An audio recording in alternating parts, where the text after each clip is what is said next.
Merci Eric pour la belle invitation. Ça m'a permis de redécouvrir Jim Morrison dans la langue de Molière. Et en passant, cher propriétaire, j'aime vraiment le gars en short rose sur votre mur.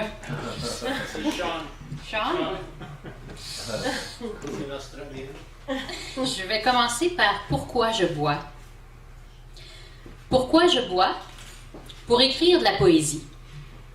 Parfois, lorsque tout est diffus et que toute laideur s'efface en un profond sommeil, il y a un éveil et tout ce qui demeure est vrai. Tandis que le cœur est ravagé, l'esprit se fortifie. Pardonne-moi, mon père, car je sais ce que je fais. Je veux entendre le dernier poème du dernier poète.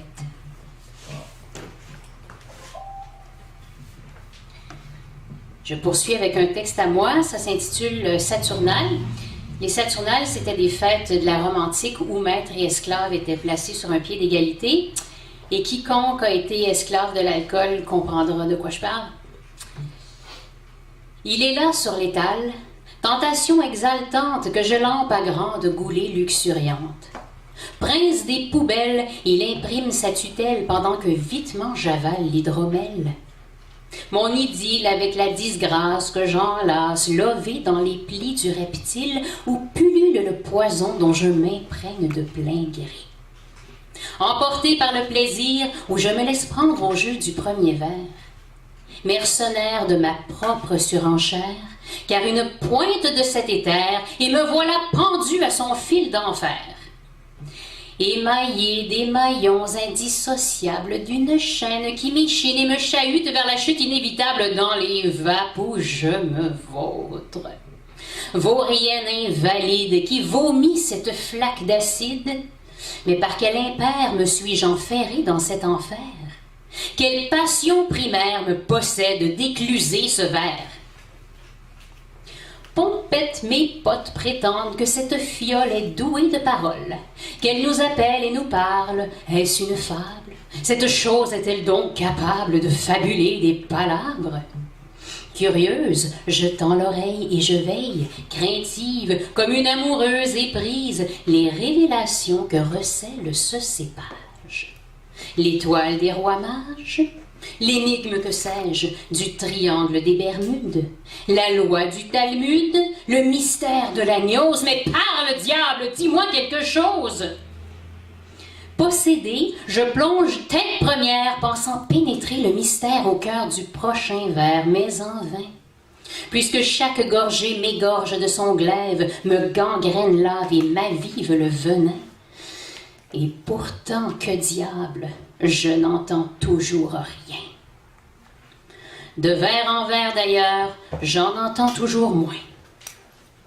Le seul secret qui se révèle est celui d'une soif insatiable, sans cesse me suçant les sens et s'imposant sans partage, comme un héritage trouvé dans les pages de mes ancêtres, devenus maîtres de mon être par cette folle affiliation. Le chant bachique de la sirène me faisant remonter la chaîne ancestrale de cette bacchanale familiale où ceux qui m'ont précédé ont procédé à ce parcours épique et me l'ont légué comme une plainte plantée en plein cœur de mes plus vastes profondeurs. Et pourtant, je poursuis leur pèlerinage, car je perçois le parcours du sage sous cette tornade de rage qui rase tout sur son passage. Propulsé par les péniches de l'Olympe, afin de parvenir jusqu'au plus profond palier de la conscience primitive et pure. Car c'est là que se trouve la poésie du monde que j'épouse comme une prière, partagée par mes pairs, explorateurs passionnés de prodiges, pourfendeurs de solitude et autres porteurs de plénitude.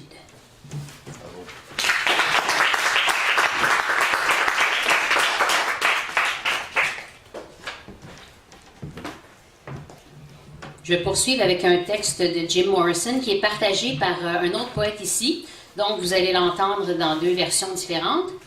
Ça s'intitule « Je m'assieds ».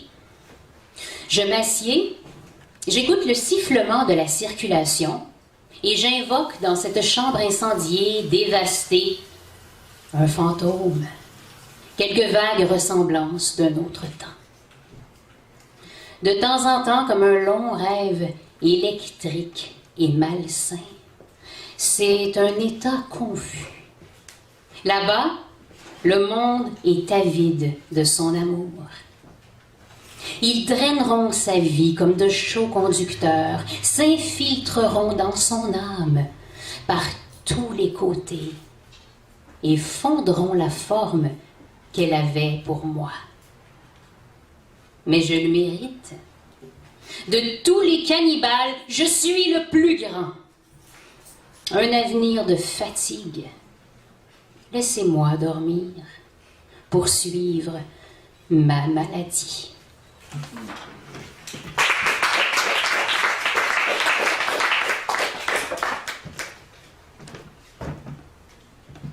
Je vais mettre mes lunettes de Janis Joplin pour terminer, parce que j'ai écrit une lettre. Je pensais que le club des 27, c'était 5-6 personnes. Et vous savez, les gens qui sont morts à 27 ans. Ouais. Et finalement, il y en a beaucoup de gens qui sont morts à 27 ans. Mais... Oui, il y en a beaucoup de musiciens. Mais moi, ma lettre, je l'ai écrite pour Jim, Jamie, Kurt, Janice et Amy. Et je vois absolument rien avec ça. Excusez-moi, j'étais toute contente de mettre mes lunettes. Alors, à vous, mes amis, qui me tenez en vie. Vous qui êtes partis si vite, dérobés à nos cœurs par les griffes aveugles des prêtresses de l'éther, groovant sur vos airs, les seins nus, les fesses à l'air. À vous qui avez troué mon cœur d'une balle perdue, aiguille sale crachant la ciguë, je tends mes mains pleines de poussière, transformées par votre souffle en nouvelle stratosphère. Comme des vagues arrachées à la mer, votre silence a dépouillé la matrice océanique, inversé les marées, noyé les marins intrépides, ceux qui naviguent sur les traces de vos œuvres, avec la grâce neuve des amoureux fous, en pleine overdose de lumière. Et à présent, je chante vos battements, mantra d'une seule note qui lacère mon être, mais que je me répète quand même, pour convoquer vos âmes qui me sont sœurs, pour traverser moins seule la détresse des heures et rallumer les braises miraculeuses de votre amour splendeur. Merci beaucoup. Merci à toi.